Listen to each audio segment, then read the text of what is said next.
how the United States government and its interrogators treated September 11th prisoners after those attacks. You were sitting next to President Obama this week when this question came up about the release of those memos about how to treat prisoners and the torture issue. And this is what he had to say.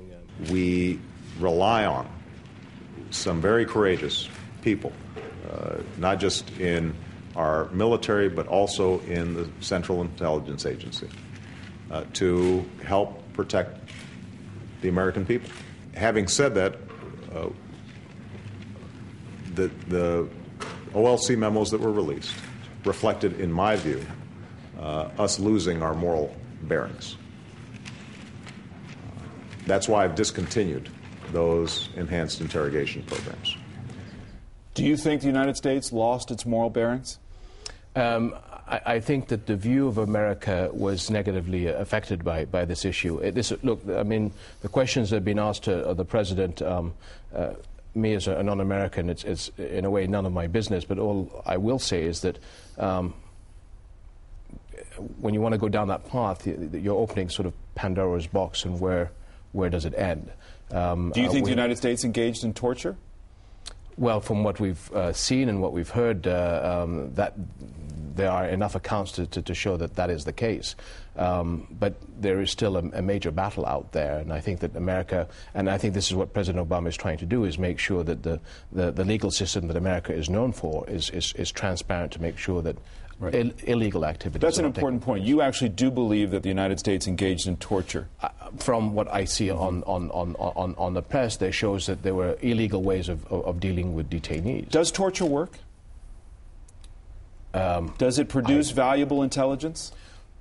I'm not an expert to be able to say one way or another if it does. Again, it's such a gray area when it comes to a country at war. I think there are smarter ways of being able to deal with getting information. But yet, Jordan is one of the most stalwart U.S. allies in the Middle East.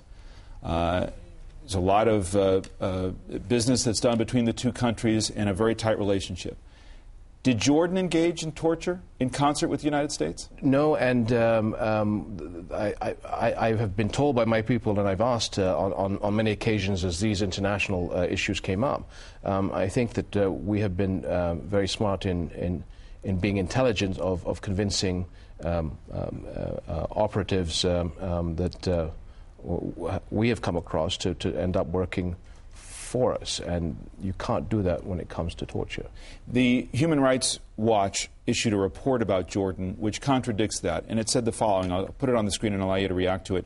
From 2001 until at least 2004, Jordan's General Intelligence Department served as a proxy jailer for the U.S. CIA, holding prisoners that the CIA apparently wanted kept out of circulation and later handing some of them back to the CIA. More than just warehousing these men, the GID interrogated them using methods that were even more brutal than those in which the CIA has been implicated to date.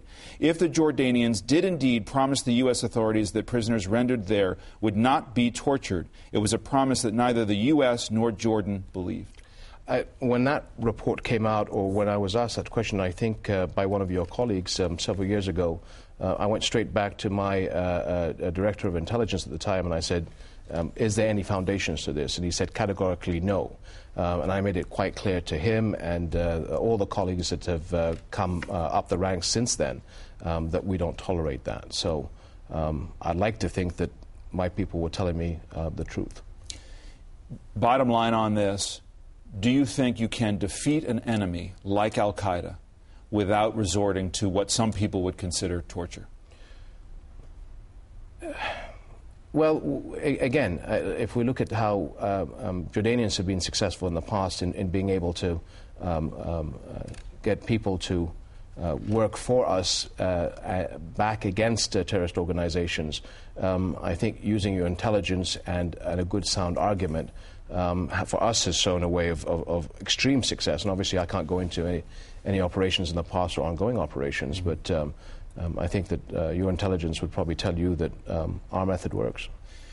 Will the release of photographs of detained prisoners who are apparently abused being released in the United States this week, will that inflame the situation even more? Will it hurt the U.S. in the Middle East and beyond? Well, it will. Obviously, any pictures or any cases like that will have a negative attitude internationally. But again, I think President Obama has been very clear in his campaign, very clear from the start, that is not tolerated. America is providing a new image of what and how things should be done. And I think that the world has a belief in the president, a lot of faith in what he has to say. Obviously, the pressure on the president is to deliver. Right. But the carte blanche that you've started with is actually a pretty good one, and I hope one that is not used properly.